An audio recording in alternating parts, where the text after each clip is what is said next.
Сегодня буду у себя высаживать крыжовник. Ну и, конечно, сразу вспоминаю про его главную проблему. А главная проблема – это болезнь мучнистая роса. Это грибковое заболевание, которое вызывает гриб подосфера. Вот тут полное научное название. В чем это выражается? Появляется на листьях летом такой белый сероватый налет. Такой же точно налет потом появляется на ягодах, который со временем превращается в налет коричневого цвета. И все бы ничего, плоды остаются съедобными. Этот налет можно смыть, очистить как-то и использовать плоды. Но этот гриб, прорастая в ткани крыжовника, наносит ему, конечно, очень большой ущерб. Тянет из него соки. Молодые побеги очень плохо развиваются, начинают вот так загибаться. К сожалению моему большому, с этой болезнью бороться можно, но победить ее нельзя. Дело в том, что это заболевание зимует в виде таких плотных плодовых тел. Черные точечки увидите на ветках. Зимует довольно комфортно. И уже весной, когда температура повышается до плюс 15, плюс 20 градусов, сразу же буквально происходит заражение наших растений. Второй момент.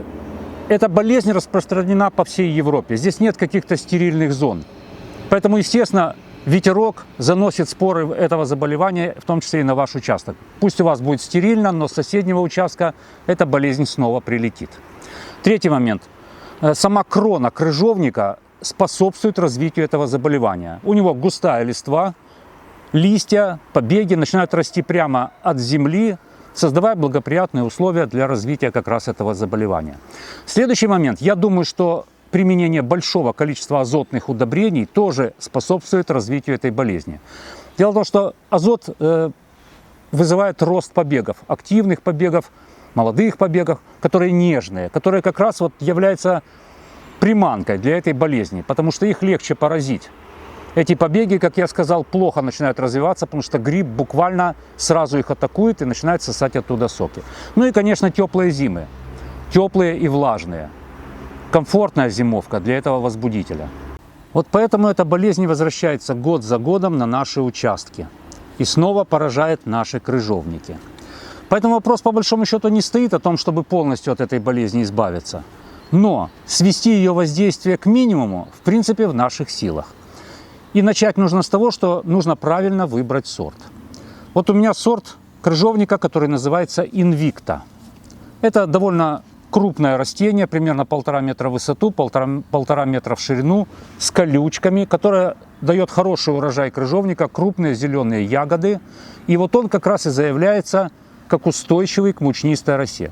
Конечно, полностью устойчивых растений не бывает, вы должны это понимать. Но вот эти одревесневшие ветки меньше поражаются мучнистой росой по сравнению с другими сортами. Но в то же время молодые побеги, нежные побеги поражаются мучнистой росой точно так же. Правильно выбранного сорта, конечно, мало. Нужно посадить крыжовник так, чтобы свести к минимуму риск заражения его мучнистой росой. Итак, первое, с чего начинаем, это правильно выбираем место для посадки. Крыжовник любит солнце. Вопреки устоявшемуся мнению среди украинских садоводов, что якобы он хорошо будет расти в тени, не будет. Расти-то, вернее, будет, но плодоносить будет плохо, ягоды будут кислыми, не набирать сахара. Опять же, мучнистая роса в тени будет развиваться, поэтому только открытое солнечное место. Влажность почвы – это очень важно. Крыжовник любит влажную почву, но ни в коем случае не застой влаги. Точно так же он не любит прожариваемые, прогреваемые сильно песчаные почвы, где слишком высокая температура для корней.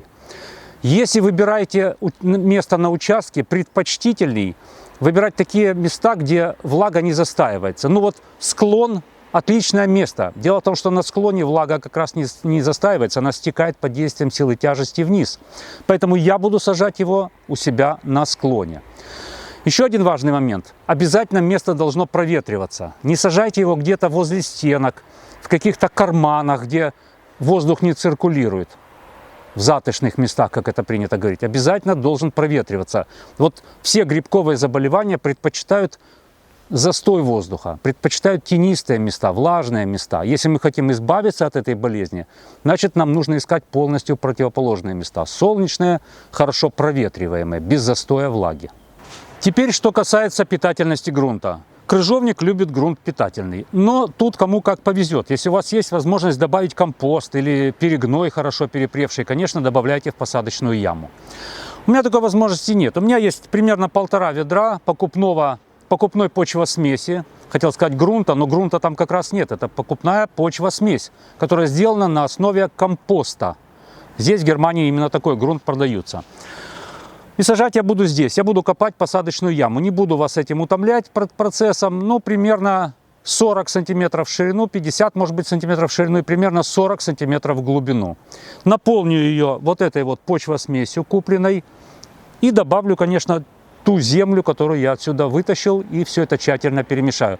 Получится немного питательно, потому что там добавлены удобрения какие-то в эту почвосмесь.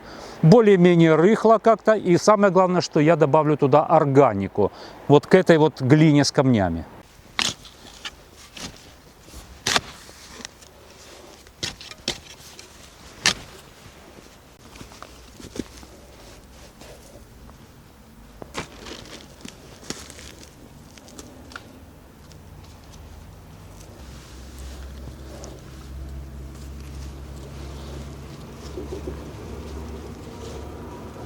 И вот тут смотрите, первый очень важный момент при посадке. Я поставил саженец, вот на этом уровне он рос в питомнике. Вот на таком же уровне нужно его и оставить. Ни в коем случае не заглубляйте, так как мы это делали со смородиной. Особенно, если вы живете во влажном климате, как у меня здесь. Вот как он рос в питомнике, вот этот уровень, так и оставим. Сейчас я его полью, земля немножко осядет. И, наверное, сверху я прикидаю вот этой вот непитательной почвы. Кстати, видите, сколько червей здесь? Огромное количество. Как это ни странно. Глина с камнями.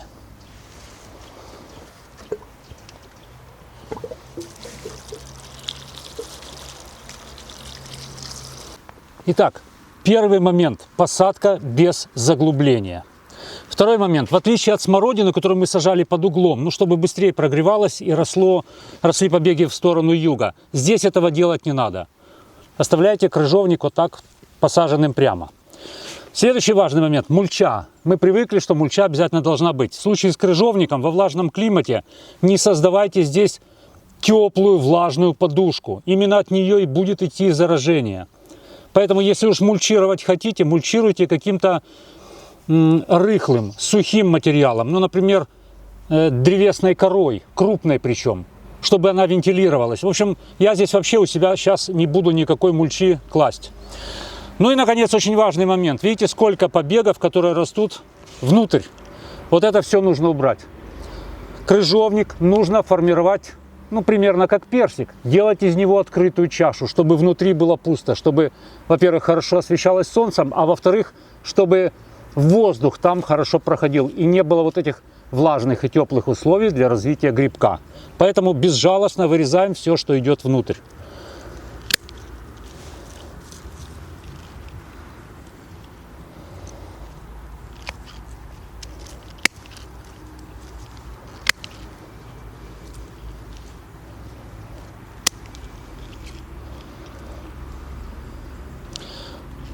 А вот эти оставленные побеги, которые растут наружу, мы сильно укорачиваем сейчас после посадки. Мы оставляем буквально 2-3 почки на каждом побеге. Причем желательно почки, которые растут наружу. Вот так.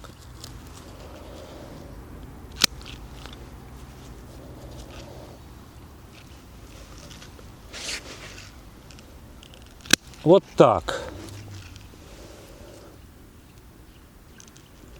Вот так. Ну, а этот, конечно, сильный, жалко. Ну, давайте вот так его оставим. Почка вырастет и начнет расти наружу. В общем, попытайтесь сформировать чашу. Середина, чтобы была открытая для солнца и для воздуха. Итак, саженец крыжовника посажен. С поливами что делать? Поливать ни в коем случае по листьям нельзя, никаких дождеваний. Поливать строго под корень. Ну и удобрения. Как я сказал, желательно обходиться без большого количества азотных удобрений, потому что это молодые побеги, которые очень уязвимы как раз перед мучнистой росой.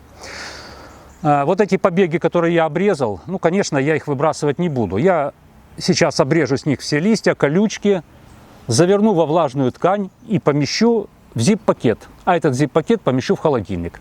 Можно было бы, в принципе, сейчас черенковать, размножать, но не хочется полгода держать у себя на теплом подоконнике какие-то растения. У меня и так подоконник будет занят. А вот где-то в феврале я достану их из холодильника и поставлю укоренять.